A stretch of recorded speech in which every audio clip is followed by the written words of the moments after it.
20 participants, so perhaps we can get started around here. Oh, there is still more people coming in. I'll continue to let folks in. Okay, all righty. Well, I hope you all are doing well. I hope that you have a cup of tea or coffee, a little bit of sandwich, because today we are going to be locked in and talking about data. And this is my understanding of data. And by all means, these are not hard set rules everybody should follow. Yet these are guidances that perhaps will help you understand not only the data, but also the research that you are running. But before we get into that, I wanted to take a little step back and through the feedback that you guys have given us, which we're always thankful that you do, we realized that we perhaps started with the wrong footing. Perhaps we should have given you a couple of examples of what open science is and some projects that have been successful through open science. So I'm going to share my screen really quickly to show you 3 projects, which I personally think have had a really big impact through open science. Share my entire desktop. Are you able to see it? Yes, but it's super small. Can you It's enlarge it? super small. Yeah. Otherwise, people should know too, at the top of their meeting app, you can also hit those little 3 buttons to the right, and that should allow you to enable larger on your own personal screen. All right. Well, is it still super small? Legible. Yeah.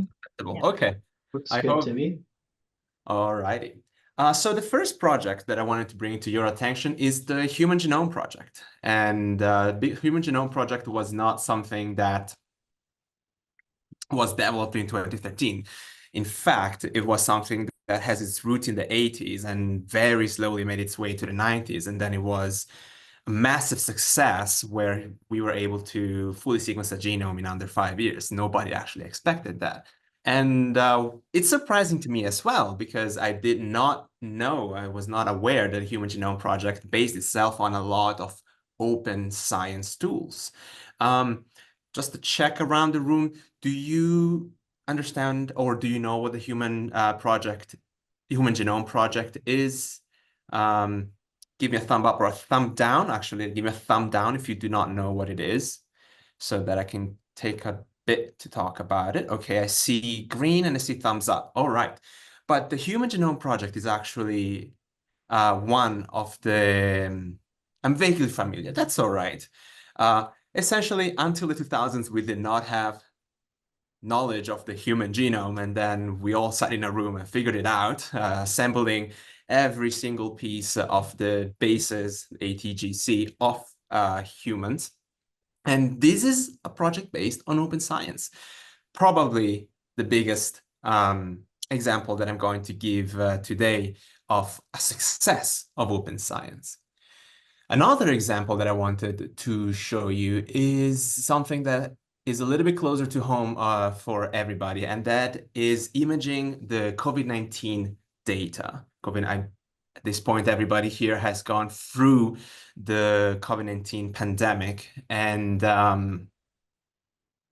this project that I want to show you, I'm going to scroll down a little bit, essentially uses open science tools in order to create a database for scientists that then would access small little molecules of the COVID-19.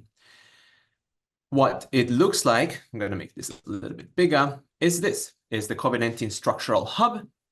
And it has a number of structures related to COVID. Now, each single moving part of this is through open science, and you can go in, move things around, and if you know what you're doing, please go ahead and do the science. And lastly, to show that open science is not something that's just European or American, I wanted to bring you the investigation of natural hazards in the Caribbean. And open science, yes, it's very helpful for the United States, it's very helpful for Europe, but it's more helpful for people that usually do not have access to compute. Maybe the institutions are not as rich. And it brings me joy seeing people from outside of the United States being able to use open science tools in order to recreate the science itself. Okay, thank you. I'm not going to go too much into details on this, but using open science or open science tools, researchers were able to map the various hazards types throughout the Caribbean, and that's pretty self-explanatory. Now I'm going to share this in the chat in case you do want to know more on each one of these three topics.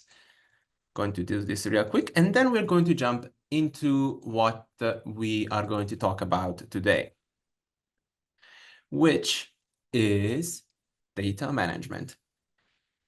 Now, to help us, can you, Tina and Jeff, post the HackMD link to the chat? This is, again, something that we're going to be using today in order to help each other with understanding the lesson a little bit more. So the learning objectives of today are to recognize that data are as the foundation of open science and be able to describe the life cycle of data, use self-assessment evaluation for your current data management practices, cite tools and resources to improve your data management practices, and know the biggest challenges to effectively do data management.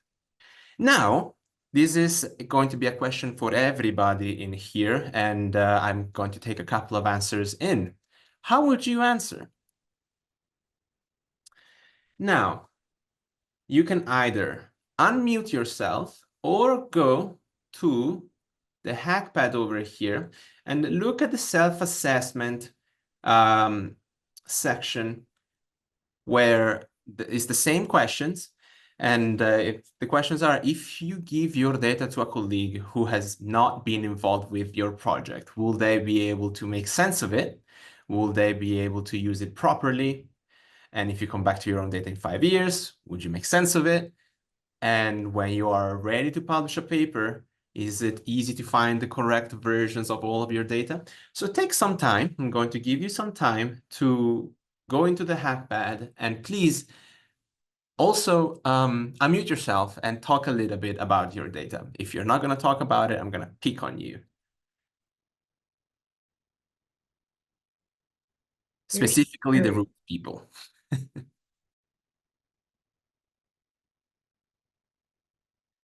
I think sometimes I have a bad habit of trying to write code really quickly and then I forget to comment things. So that's something I want to work on, and making a super organized code that I could just come back to years later and understand what's going on.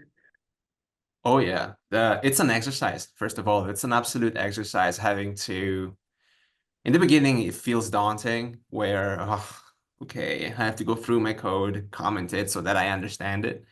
But then you kind of pick up steam and you kind of understand that if you do miss out on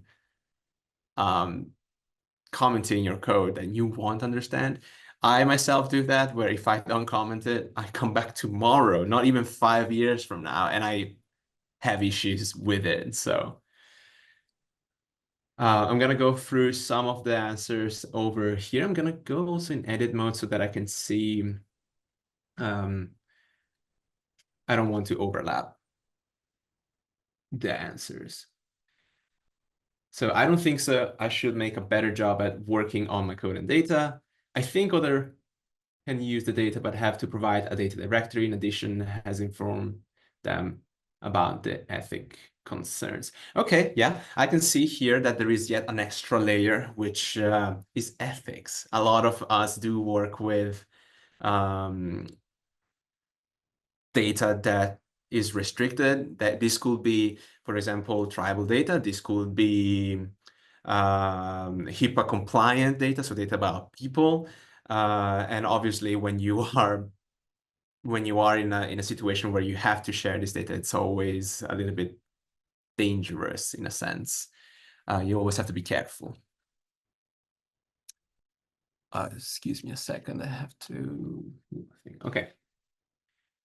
Yes, I make sure to leave detailed documentation. I also find files and folder organization to be an important tool, making things clear to others. Okay, Dan Nisley, talk to me a little bit about that.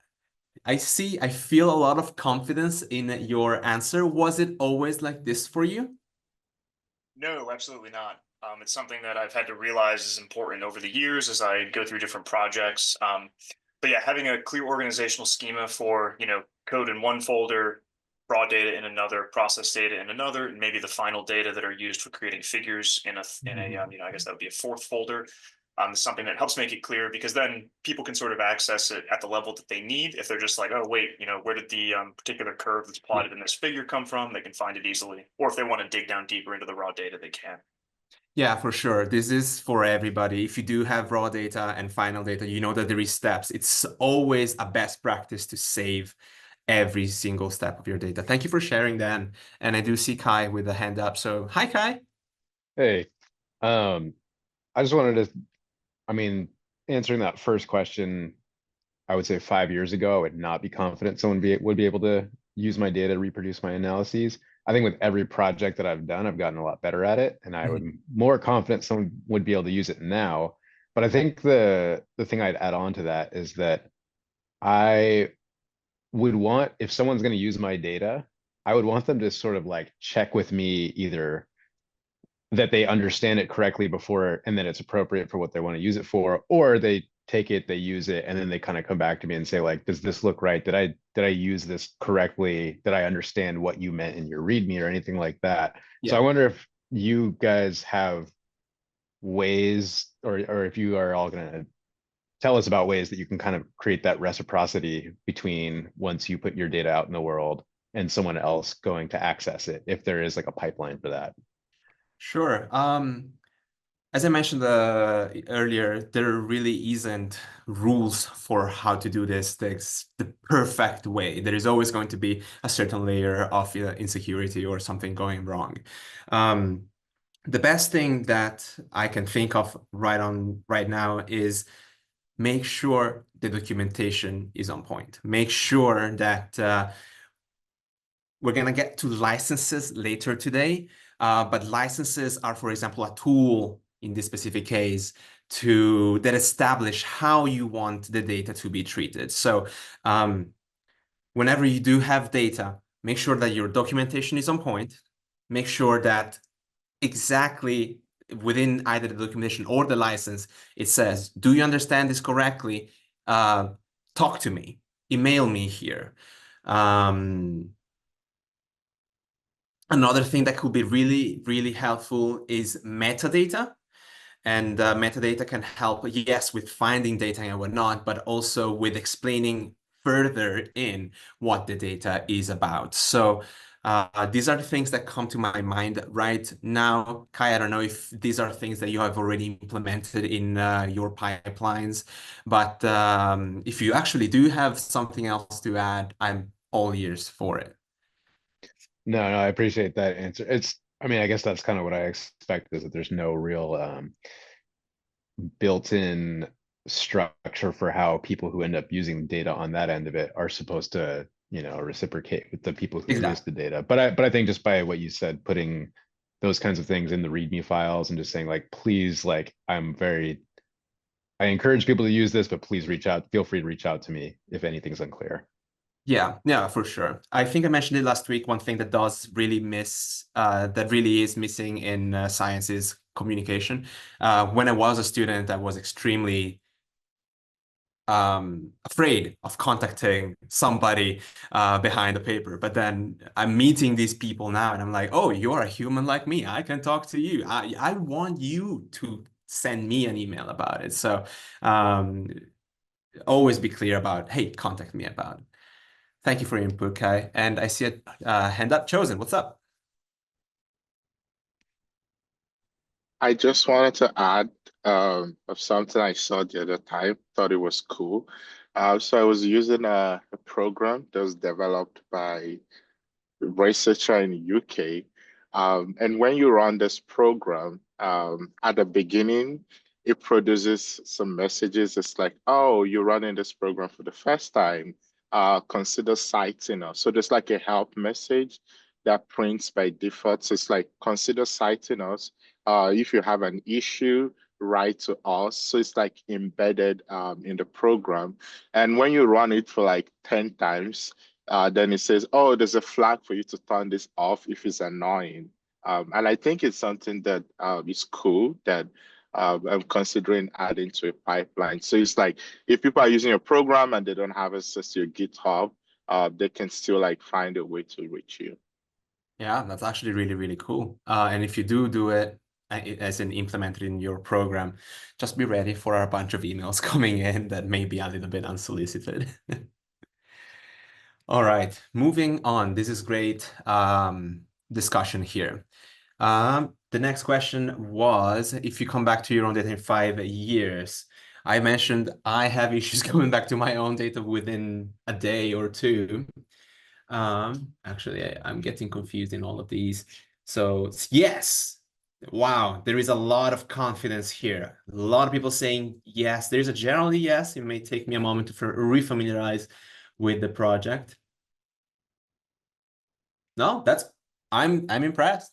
If a lot of people are confident in being able to rerun their analysis and data, then great for you.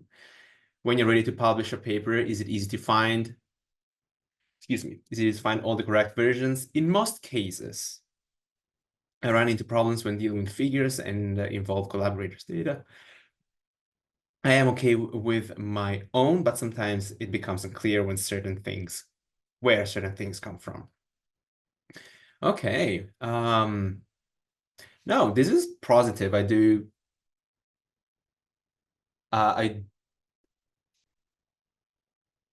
Let's just say that my expectation was the opposite, where people do struggle with their data and whatnot. But this is good because that means that if you do have an understanding of your own data, then you have an understanding of your own science. And that is always going to put you an extra step ahead of the curve.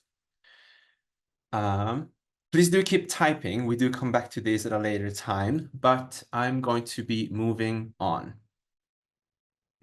Why care about data? Well, the biggest challenge to data management is making it an afterthought. It is extremely important that you start thinking about data very early on because, well, this is going to help you with your science later down the line. And one organization that is understanding this is the NSF. The NSF is stepping in and is now requiring for a number of their proposals and whatnot. Sorry, a number of their proposals to also implement a DMP, a data management plan. Now, once again, in the chat, thumb up if you understand, if you know what a DMP is, or a thumb down if you do not know. And I just want to scope the room to see where we are at. Okay, I see a thumb up, see a green check. Okay. And I see 1x. All right. Okay, we have a mixed bag here. That's good. It's always good to have a mixed bag. Now, I'm not going to go into the actual articles, but you are able to read them throughout the FOSS materials themselves. We're going to be talking about what DMPs are, the data management plans, and we're also going to look a little bit about what the data management plan tool that we have access through here on campus is like. If you're not from the U of A, likely your institution has some sort of connection to the DMP tools. So the URL is the same. The login will be slightly different.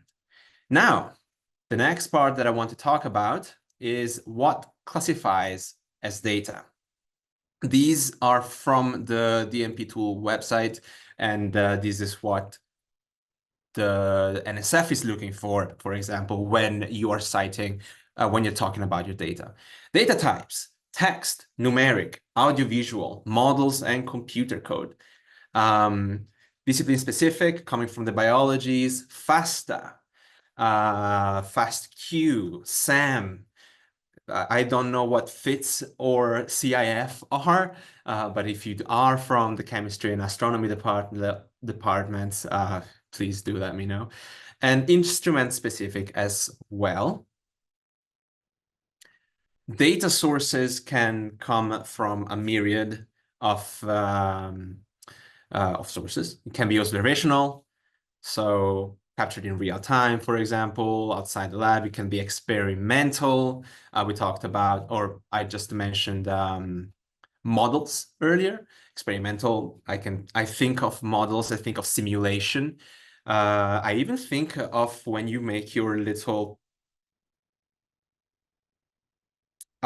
architecture design, that's a model, and where you want to test specific, for example, seismic rules. Other, again, as I did mention, simulation, or it can be derived and compiled code, for example. So there is there's a number of different data sources and very many data types. And the reason why I'm mentioning this is because maybe you don't know what you're dealing with. You don't know what data you're dealing with. Just, if you don't know what it is, take a step back and try to quantify it. Because if you know what the data is, then you can put it in DMP, and then you can run it through the proposals that the NSF is looking into. So now, we're gonna do a self-assessment, and this is going to be our only breakout room for the day. Later down the session, I'm going to be asking you to unmute and fill into the HackMD. But for right now, I have 6 questions here, and these 6 questions are again available in the HackPad itself. What I want you to do is to, in your own breakout rooms, is to discuss these 6 questions. Since there are 6, this might take some time. So if we could have 15 minutes on the clock, do use the FOSS website as reference. There is the freebies, for example, that you might not be familiar with. But within 15 minutes, we should be able to run through these 6 questions. Let's come back here at 11:40. So you should now be able to join a room. Click join, and I'll see you there. Thank you.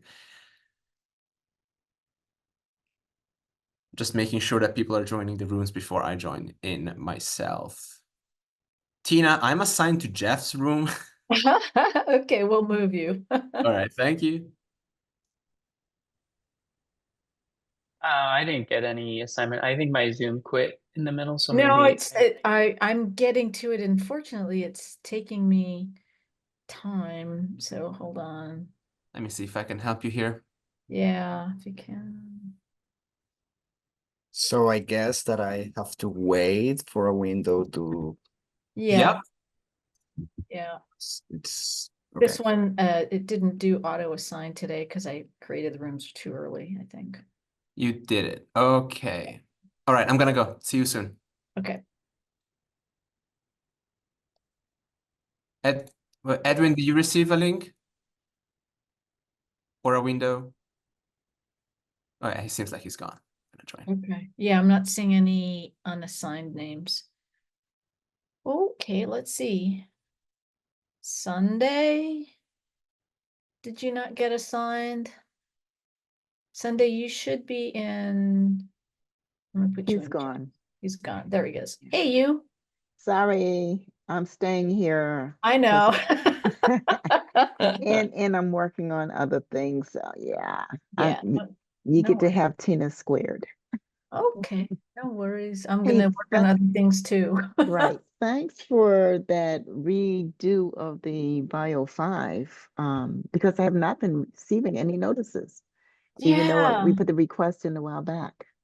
Yeah, if you have other colleagues in DSI who aren't also? I mean, it sounds like they have a BRSL list specifically. And so if you hear of others, just Yeah. email. Well, I had signed up before and I never, and it, I signed up and didn't even think I was missing stuff. So yeah, I'll check. Yeah. Oh my goodness. All right, I'm gonna mute and work. Oh, shoot, I got it. Okay, what's the time?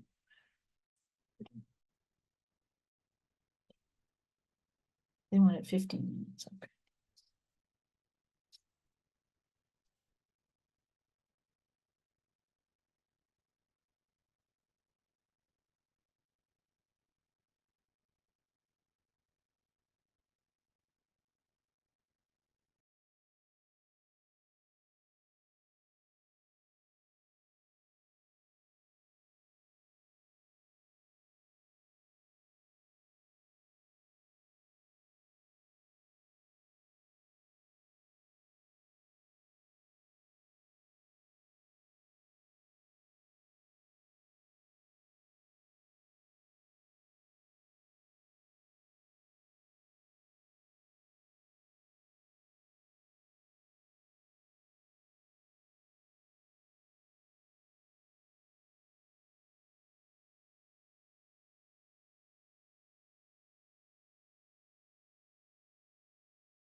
KT, Yes. moving forward, is it possible not to be assigned, and this way I can choose one? For me, just for me, not anyone else. Just something to think for the future. Yeah, what we've been doing is doing it auto. And so, Okay.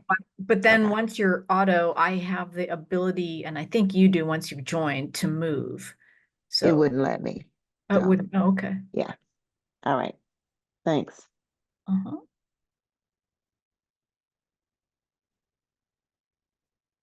Okay, welcome back, everybody. Jeff, how did it go for you? I think it went well. I mean, I feel like we could have talked for another 10 minutes or something, but that's okay. You know, we have to keep moving. This is a Um, group that I think has a really good understanding of their own data, so maybe they don't need us today, you know. yeah, maybe not. All right, moving on. Let me share my screen again. Now we talked about a lot of the material that we're covering today is conceptual, and I'm going to show you yet another concept, and that is the concept of the data life cycle. I'm gonna do a little thing over here. I'm gonna move this all the way to the left. I'm gonna copy this, open up a new room, and open this up here. Now, why am I doing this? Well, because now I have a little thing on the left that you can look at, and also a little thing on the right, which you can read if you want to. Jeff has begged me earlier to make this more readable.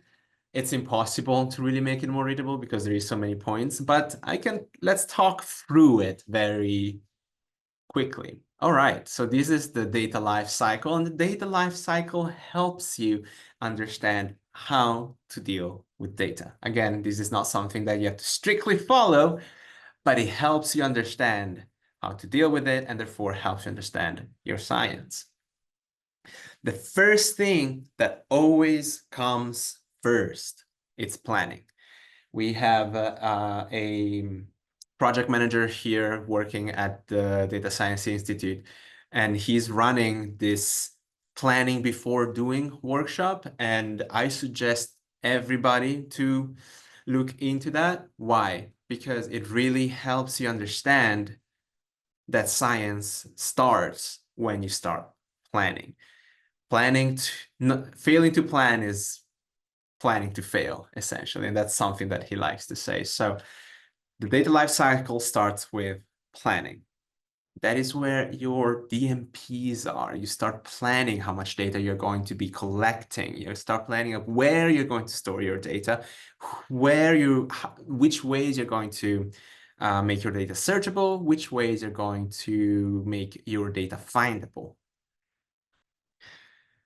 Then you get out of the planning stage, you start collecting.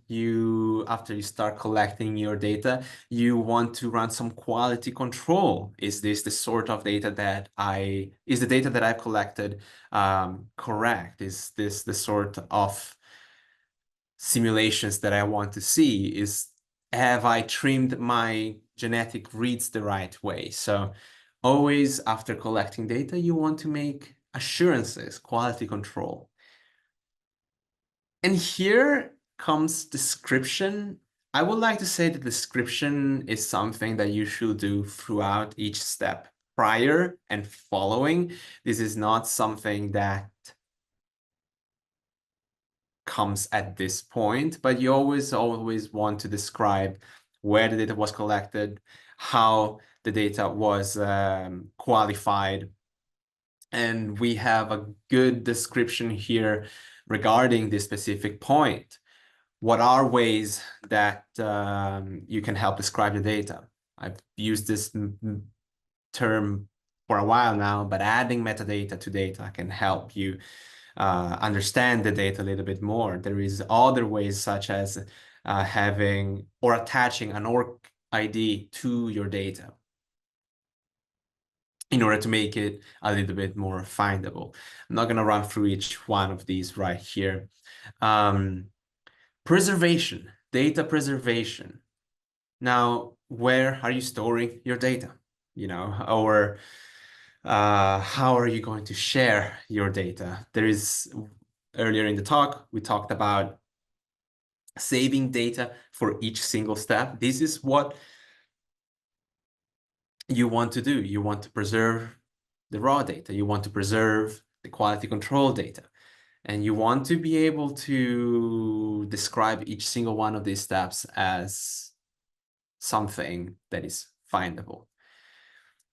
Well, now we move on to discover, which we talked about just a second ago, how to make your data findable. So we go back to metadata. We want to integrate our data. So what does it mean to integrate your data? Well, now that you have your data, you want to do something with it. You can finally start using your data for some scientific work. And that brings us right into analysis. And analysis creates insights, and with insights comes science. So this is a big piece of the pie. I do not want to talk too much more about the data life cycle, but it is a good concept for you to keep in mind. And I'm going to go back to make this bigger, because it helps you to understand your data and therefore do the good science. Plan, collect, assure, describe, preserve, discover, integrate, and analyze. All right, we have gotten to a point where we have talked about what is data, what type of data are out there. We talked about how each of these data is classified. We had a small discussion between ourselves, between what are our data that I work with, that Jeff works with, and we compared it between the sizes, we compared it between where we store it, and each one of us has different ways of storing it, but also some overlapping ways of storing it as well. And then we talked about the data life cycle, and these are all concepts that we should, as scientists, we should all be, we should all know. It's 11:48, and my plan is to continue with a different set of topics. Therefore, it's a good time to take a small break. The next things that we're going to talk about are FAIR and CARE, data principles, data management plans, and licenses. So it's a good time for a break.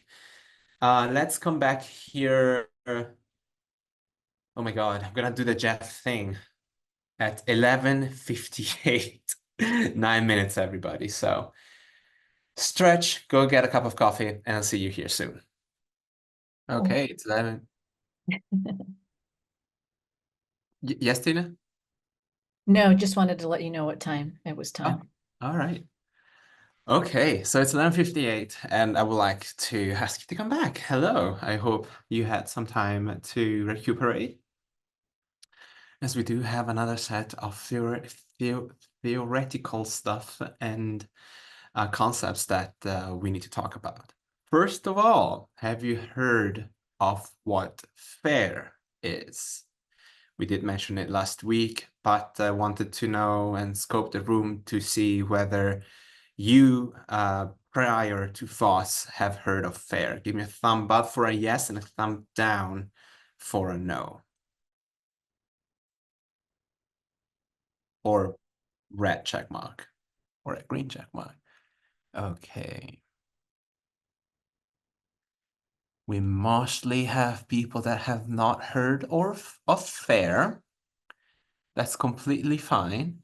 So now I'm going to extend that. And if you have ever heard of CARE, same thing. Okay, I see. Okay. Kylie, I knew that you were going to put a thumb up on this one, and maybe I will ask you to later on talk a little bit about it and your own understanding of what the CARE principles are. Okay, moving on. Fantastic. So people, I see that there is a lot of people in the room that have not heard of the FAIR and CARE principles. Now, did I put it over here? Okay, there it is. In 2016, the FAIR guiding principle for scientific data management and stewardship were published in Scientific Data. It's important for you to read it.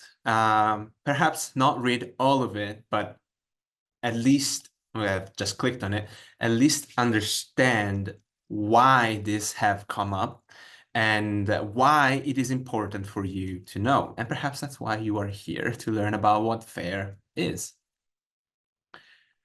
So I'm just going to close this one over here. But if you do want to read the entire paper, it's linked right in the materials. Before we do jump into it, why principles? Same reason on why we have not really used the word rules for anything that's associated to managing data. I can't force you to use these principles.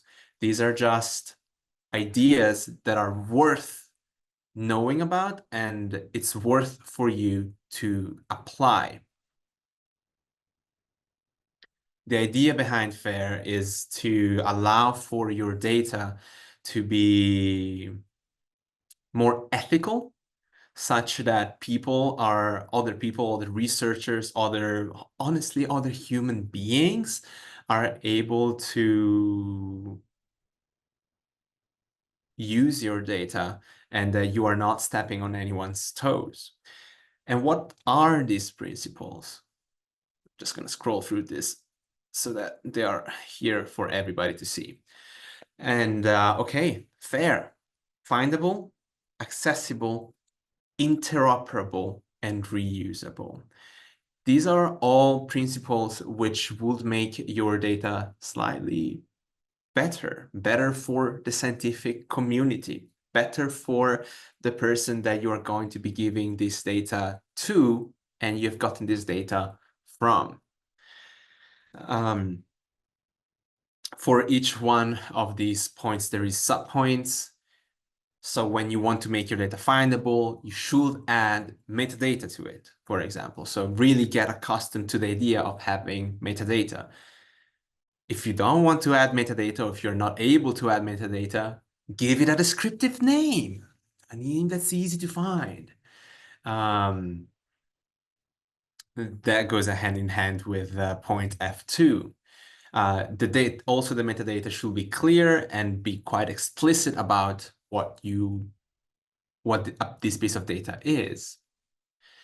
If you are able, you also should apply some sort of registry to your data. If you heard of what a DOI is, the digital object identifier to a specific piece of data, it will make this data so much easier to be found.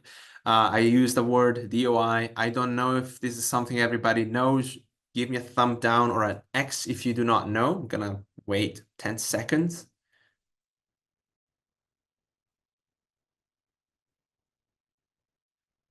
Thumb up is all good, and I don't see any red, so I'm just gonna go move on to accessible, where, well, now you're making your data a little bit easier to be found. Is it accessible? Is it easy for me to go and click a little download button for me to download the data itself? It does add the words open and free, but this talks perhaps about the protocol of movement of the data. Do I need to make an account? And if so, how hard is it for me to make an account? These are not absolutes. This is not something that it's super easy to find or super hard to get. You're always going to be in the middle of the gray area. For example, we do have a lot of data in CyVerse. We do ask for some of this data to be, for you to be able to access this data, we do ask you to create a specific account. But if you decide to create a DOI for that piece of data, then this data will be accessible to everybody else outside of CyVerse as well. So accessibility is always a spectrum in this case. Now, is it interoperable? As a non-native speaker, sometimes I don't really understand I did not understand what the interoperable is, but really simply, if I were to take a piece of data and research it and create more data about it on my Mac, can my friend on a Windows computer or a Ubuntu computer able to recreate my same research? So interoperability really is about, can this data go from, for example, one computer to the next? Or if I know that this data has been created in English, what about the Spanish population? So if this is data that's about a Spanish population, I should probably make this data available in Spanish language. Exactly, Jeff. Interoperable could mean a format that can be read universally. And the reusable. Is this a piece of data that I am just going to be using once? Always make sure that not always make sure that your data is available for everybody, but make sure that your data is in a place where other people can access, because there may be some more research that could be done on this data beyond your own research itself. So all in all, these are principles, and this is a school and a mental exercise that you should apply for your data. Is your data findable? Can people access it? Is your data interoperable in the sense that everybody else can understand? Maybe not everybody else, but most people can understand. And is this data reusable? So it's an exercise, and I invite you to try to apply these principles to your own data.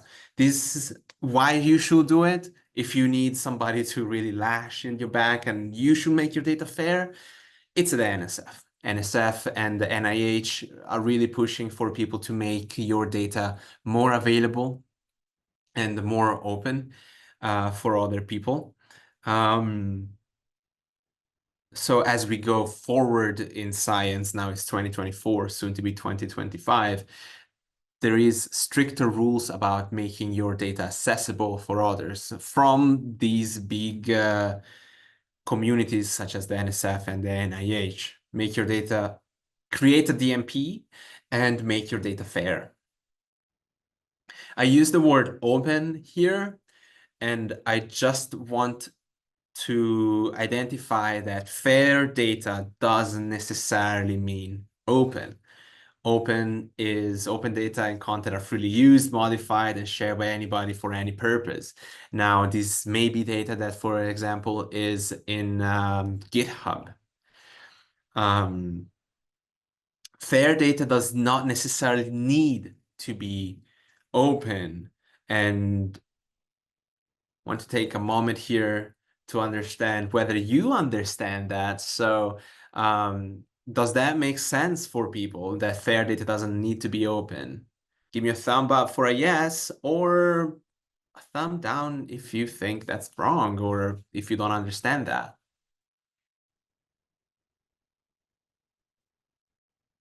Cool. I see one thumb up. I'm going to take that and run with it.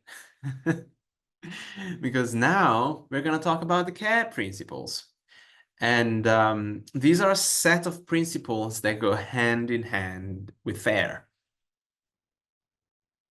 On top of making your data findable, accessible, interoperable, and reusable, I invite you to think about who is this data created for and from whom is this data taken from, or where is this taken from.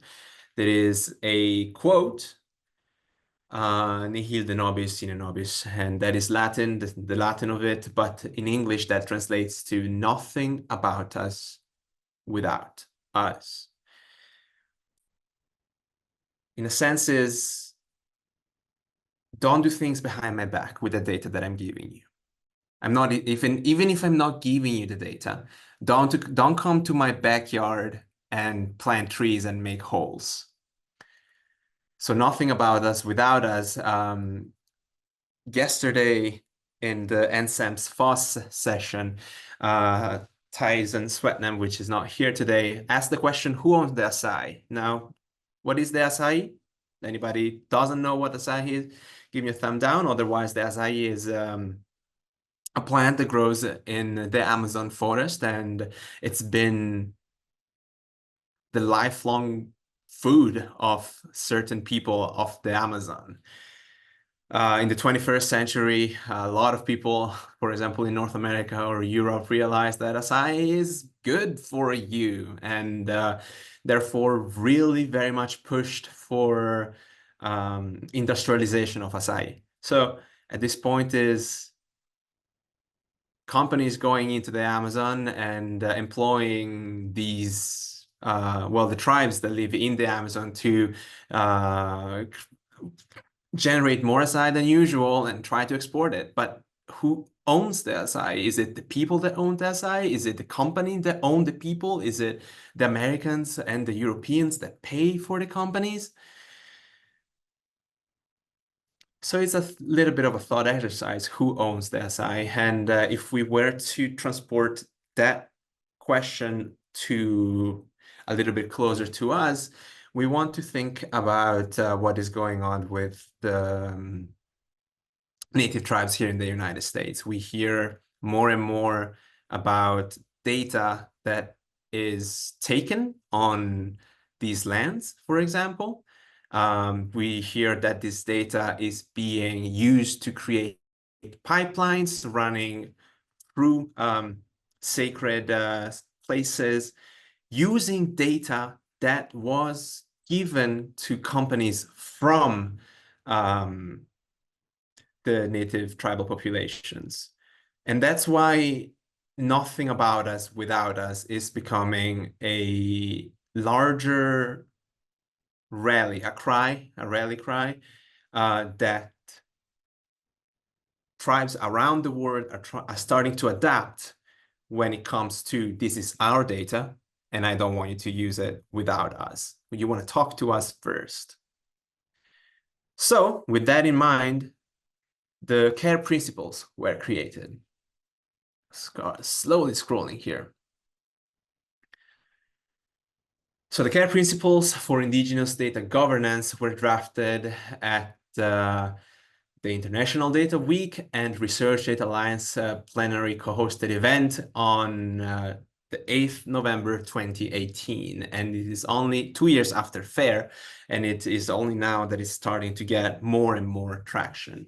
CyVerse is working closely with ESIL, which is a synthesis center for a lot of tribal data. And not going to lie, we've had to be careful with how we approach and word specific sessions, such as, we are going to be helping you with dealing with your data, but this data truly belongs to you. We are not going to be looking at it. We are just a tool. A lot of these tribes are resistant, but as one of the leaders of ESIL says, it's because they're scared. They don't understand how CyVerse works, so they're being resistant. Give them time, give them an understanding of what CyVerse is first. Digressing here, what are the care principles? The first, care, stands for collective benefit. Make sure that the data that you collect is inclusive development for development and innovation. It's for improved governance of citizens that are engaged and is for equitable outcomes. Authority to control stands, A stands for authority to control, which is recognizing the rights and interests of the data that you are collecting. Who controls the data? Always remember, if you are on sacred land, this data does not belong to the person that's taking the picture, perhaps. So think about that. Who is responsible for the data that you are taking?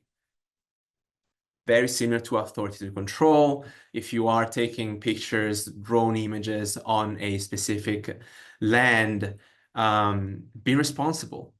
Be accountable that you are taking this picture. If you are told that you can't take this picture, perhaps it's your responsibility to delete it. And if you are taking this picture for science, make sure to explain and have an agreement with what the science is. It has to be beneficial, going back to the C, for everybody involved. And lastly, ethics. A stands for ethics. Don't be stupid about what you want to do. Make sure that this is for the collective benefits. And these are the CARE principles. And along with FAIR, they really make you think about how you should treat your data. I do also want to highlight that FOSS and CARE do have a connection. A couple of years back, Dr. Lydia Jennings was part of FOSS and the Data Science Fellows for CyVerse and the Data Science Institute here on the U of A. She later on went ahead and was able to write a paper on a comment through Nature, Ecology, and Evolution on applying the CARE principles for indigenous data governance to ecology and biodiversity.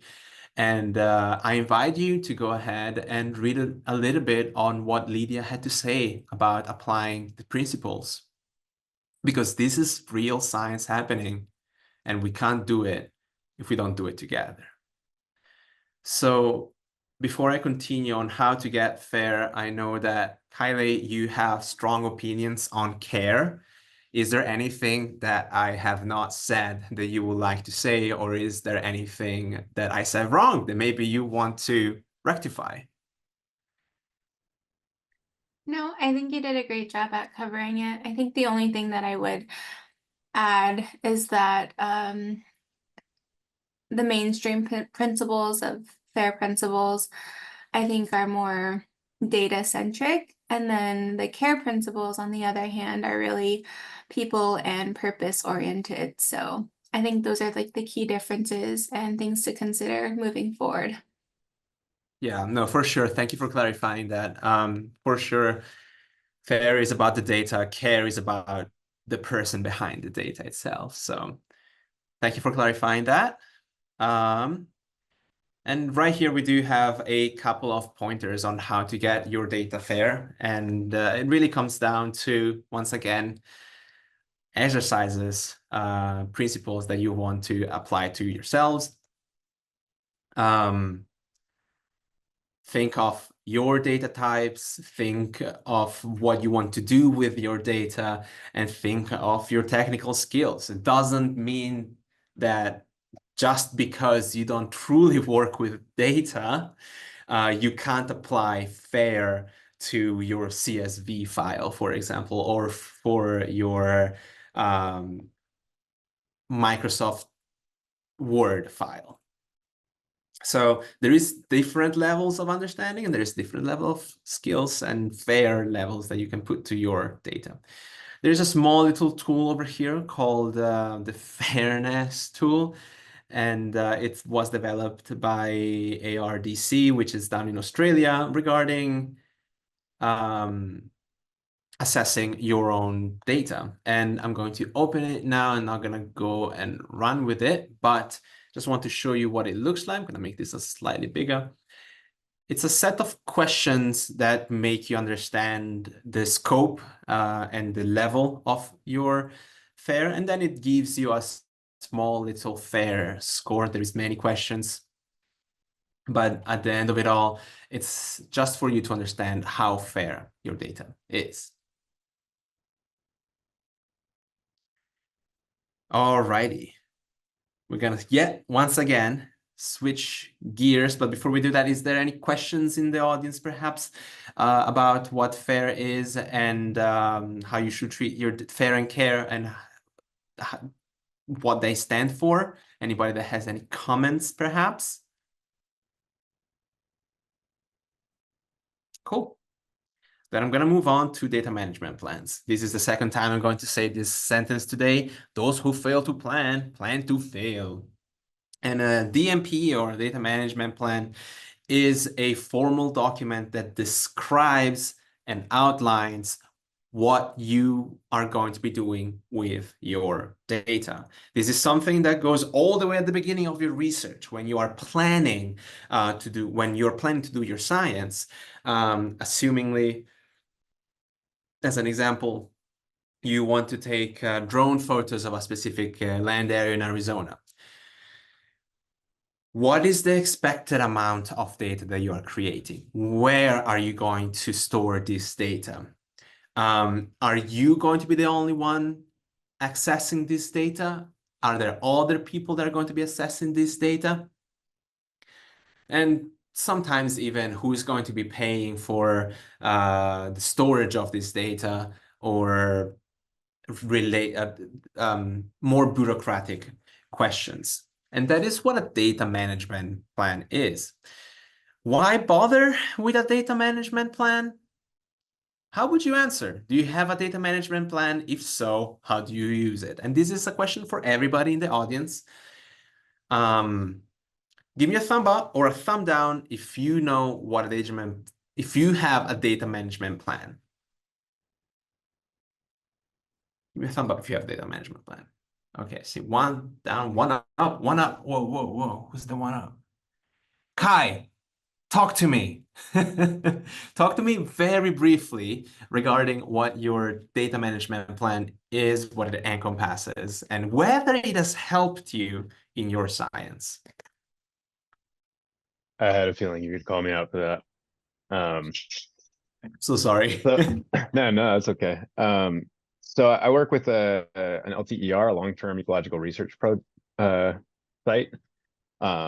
And part of our data management plan is to, every time you complete a data set and write a publication using that data set, you have to catalog it with the Environmental Data Initiative, Okay. which is basically a way to permanently and publicly archive your data sets. And it requires just extensive metadata. So we kind of like do that. But we have this really like well crafted and thought out pipeline for doing that, because we also have an information manager who is like just, hounds everybody to make sure it's done correctly and done well. I mean, I think that qualifies as a data management plan, but that's kind of like what I've done so far. No, that is fantastic. That's exactly what I wanted to hear.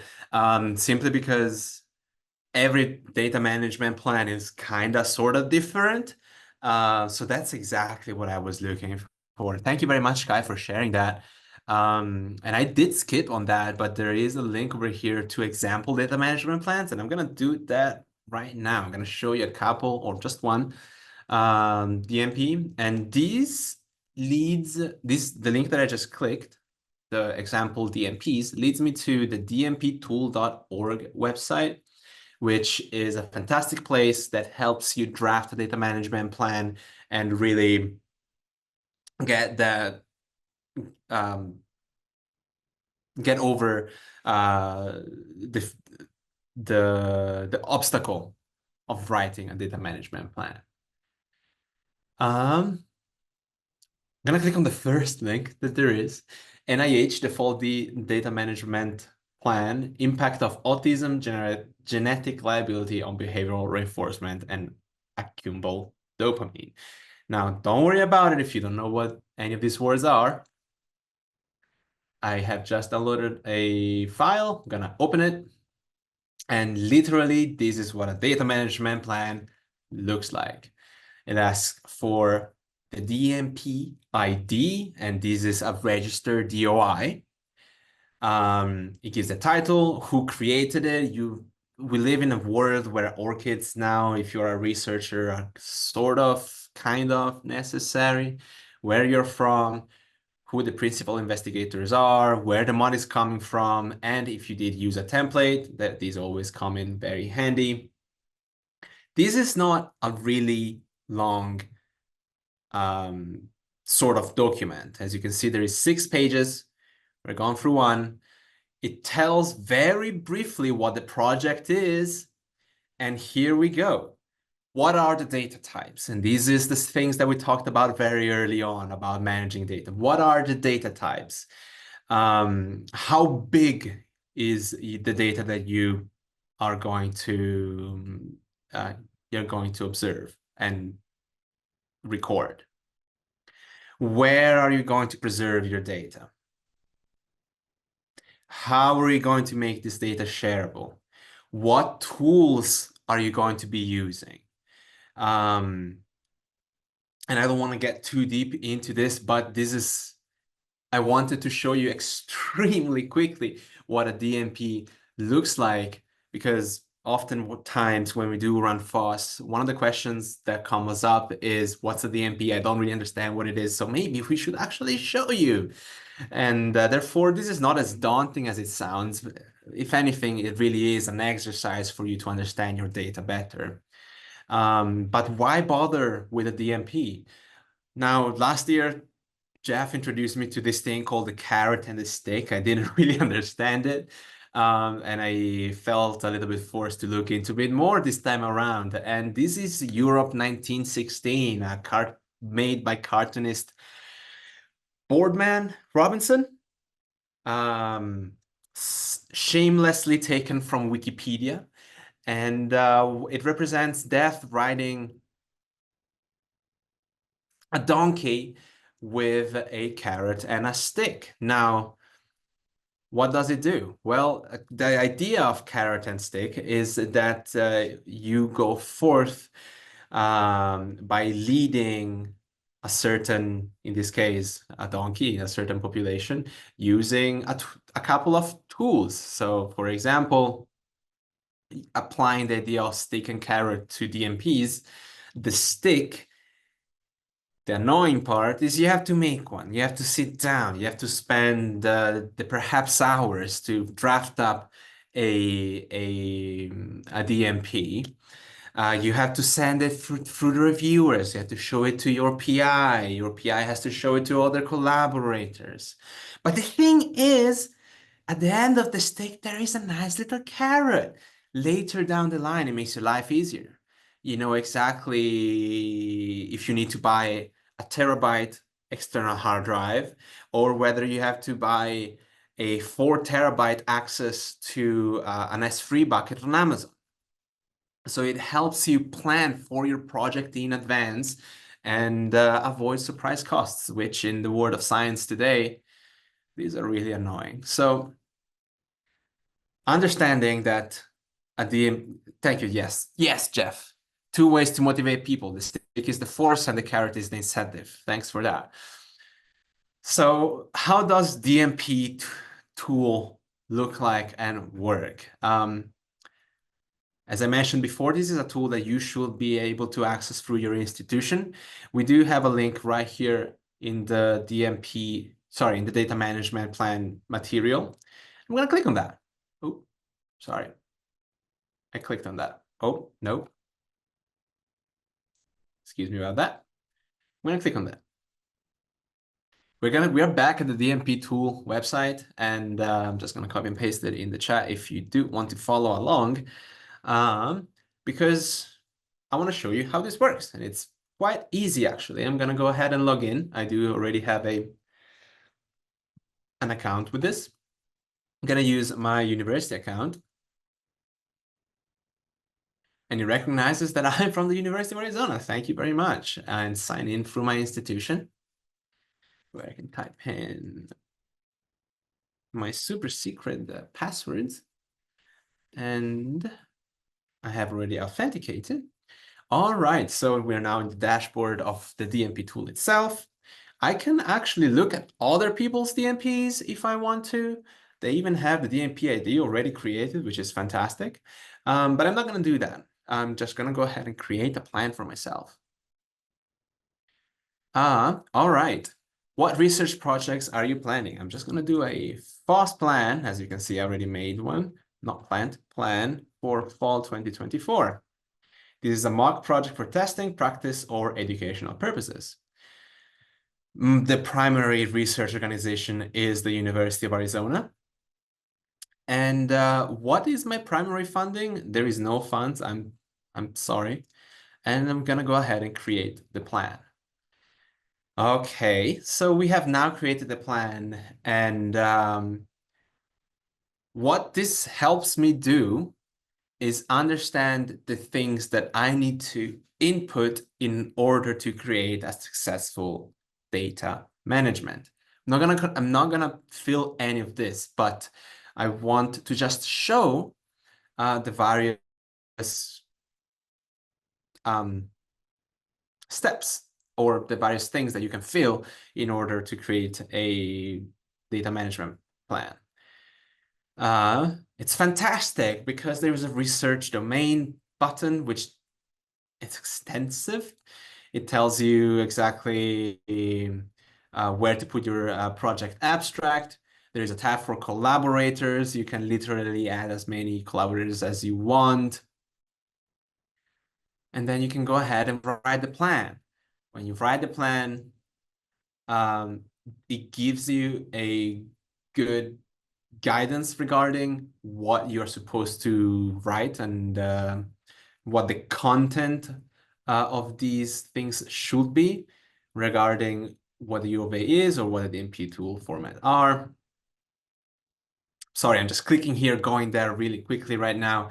But it's very much a tool that helps you go through your data. And honestly, this is one of the things that we do push for people to use for their final projects. It takes just a few hours and it really helps. There is a comment here from Maya. I think I've seen something like this for grant applications for federal funding, like the NIH or something. Can you verify this is a very useful guide? Yeah, I'm gonna go back to this.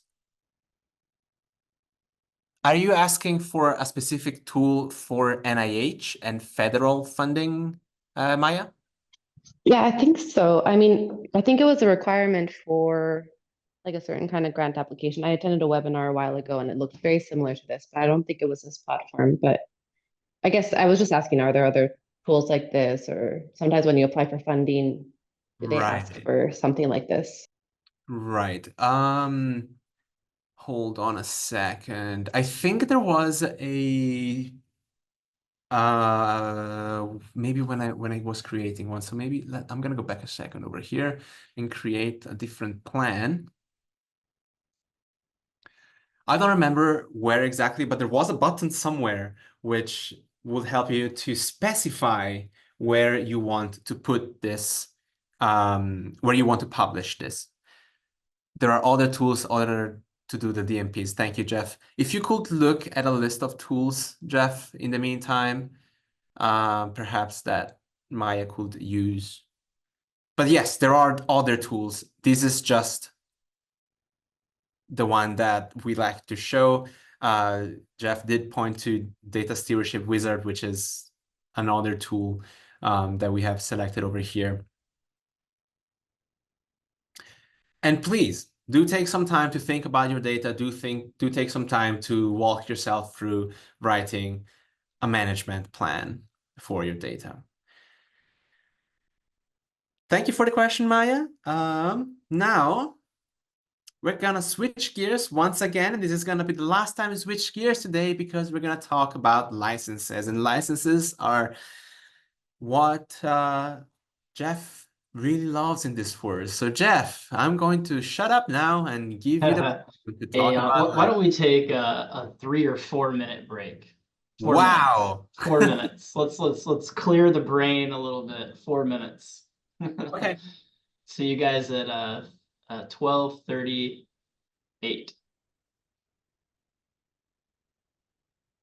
Okay, yes, let's return back at 12:38. I'm gonna Yeah, stop just sharing. get up and stand up again, get Yep. something in the kitchen if you need to. Yeah. Yeah, there's a lot of information, folks. I'm so sorry. Okay, it's 12:38 by my watch, so let's come back together and just do a final little thing here before we depart for the day and the week. So today we've talked about data management, fair and care principles, data management plans, and finally we're going to talk about licenses. So this gets into kind of the legalese of sharing intellectual property. That can be data, that can be computer code, that can be things you write, it can be media you've created, you know, anything like that. So when we're talking about open science and sharing, it's important to kind of understand what's the legal frameworks around letting people use your stuff or not letting people use your stuff. So, and the term we use is a license. Okay, so by default, when you make some creative work, okay, that work is under an exclusive copyright. That means that you have the right to decide how your work is used, and others must ask your permission for people to use your work. Okay, so that's by default in the United States, called exclusive copyright. Okay. However, if you would like your work to be open and used by other people, if you want other people to pick up what you're doing, build on top of it, or alter it in some way or improve it, you need to specify a license for that work. And a license can just be a text file. It can just be any kind of text, kind of attached to your intellectual property, like your data or your media. And in that text, it just describes what license you have chosen. There are actually a bunch of brand names and known licenses that have titles, and that text just kind of travels with your data or your media or your computer code. So when I first started publishing or first started sharing out my science, I was really not very aware of licenses or what it exactly meant, but we encourage you to learn more about it and to think about anytime you're sharing stuff, how would you like people to use your data, or how would you like people to use your media or your computer code? So in a little box here, we have something called, we have some license examples. And there is dozens and dozens and dozens of different licenses. And when you read them, they look kind of like a little miniature legal contract. So this is something called an MIT license. And if we go to choosealicense.com, it's a great website that kind of explains what these licenses mean. And so an MIT license means that I would like for other people to use my code. However, I need that person to include this copyright text with it. So if it were my code, it would be like copyright 2024 Jeffrey Gillen. And so besides, the attributing the copyright, I think you can pretty much do whatever it is you want to do with that software code. And so that is MIT is a very open license, and it's kind of by default. A lot of people choose it when it comes to sharing out their computer code. There's something called GNU, General Public License. Let's see, FOSS material. So the stuff that we use, the thing on your screen right here, we use something called the Creative Commons Attribution 4.0 International License. Let's see what it tells me about that. So yeah, Creative Commons is also very permissible. We want people to use it. However, if you do use our FOSS material, please give appropriate credit. And the license cannot change. And so you can't use our FOSS material and then close it down and make it proprietary. So once it's Creative Commons, that means it will stay that way forever. Yeah, and so all these licenses kind of have Some are shorter, some are longer, kind of legal explanations of what you can and cannot do with, with that data or that computer code or whatnot. So practical guide is provided by the University of Arizona Library. So they actually have a data repository called Redata. And so that is housed, I believe, here on the University of Arizona campus. It's a place where you can store your data for other people to get access to. So it's a good resource to use. And this table is kind of a recommendations from the library on how you could license it. You don't have to follow their recommendations, but this is just like a kind of good rule of thumb. So for instance, if you were licensing just data, they like this Creative Commons 0 license. If you're trying to share out documents and media, they recommend the Creative Commons BY. And then if you're trying to share out computer code in some way, software, they recommend the MIT license. And so there are, like I said, there are dozens and dozens. If you really want to get into the weeds to find out or to figure out like exactly how you want to share it. So that's just the basics of a license. There's not too much else to say about it. So I'm curious if anyone has any experiences with licenses. So in the HackPad, yeah, could you add a little bit of your 2 cents here? So it's the very end. I think it's in line 132, and below that, have you ever specifically applied a license to your data or to any of your other intellectual property? Do you have a favorite license type? So yeah, anyone, you can unmute and speak, or you can type into the HackPad. You guys have any experiences with licensing your intellectual property? Jeff, Maya's asked a question in the chat. Okay, I can never see the chat when I'm sharing. Let's see here. I was like, where is it? You want me to read it? Yeah, go ahead. I don't know where the chat button is currently. How do you apply a license? Do you just put it at the end of your code when you want to apply it? Okay, yeah, when it comes to code, typically you put your code in a code repository like GitHub or GitLab or something like that. And yes, essentially it's just a text file that says license.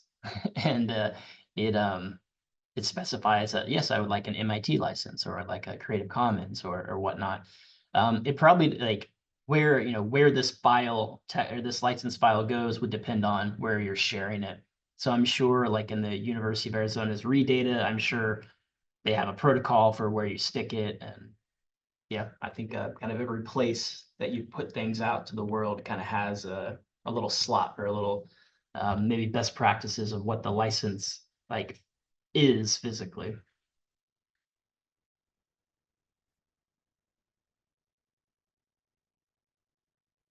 So we do talk about GitHub a lot. We will continue to talk about GitHub a lot throughout this semester. So that's where I share all my open source computer code. And like I said, if you create some intellectual property by default in the United States, it is copyrighted for your exclusive use unless you say otherwise. The terms of service for using GitHub are a little different. So I believe that they just have it.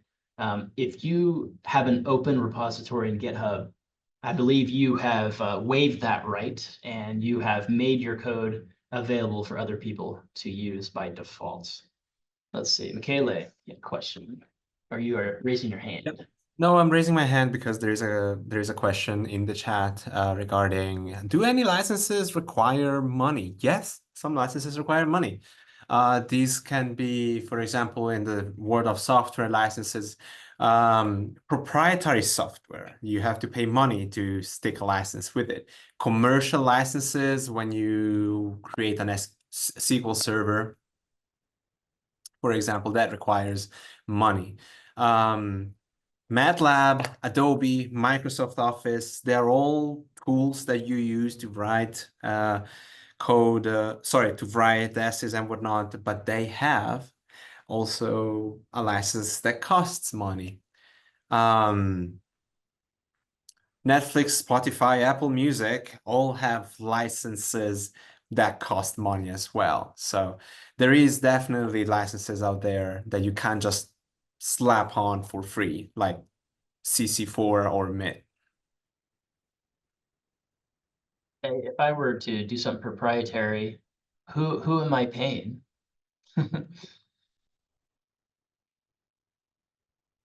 Good question. I can look it up. Yeah, I don't know. I do not have experience around that. I'm not an intellectual property lawyer. I know the basics, but so that's pretty much what's that? Is Brielle here? No. I don't think so. I Yes. think she does specialize in Yeah. interior. Yeah. Yes. Brielle is a Roots of Resilience fellow, and she's a third-year law student going into intellectual property law. And so I think she should give a presentation to us. Yes, in this specific case, I don't know. I should probably have this better answered next time around, but I don't know who I'm paying.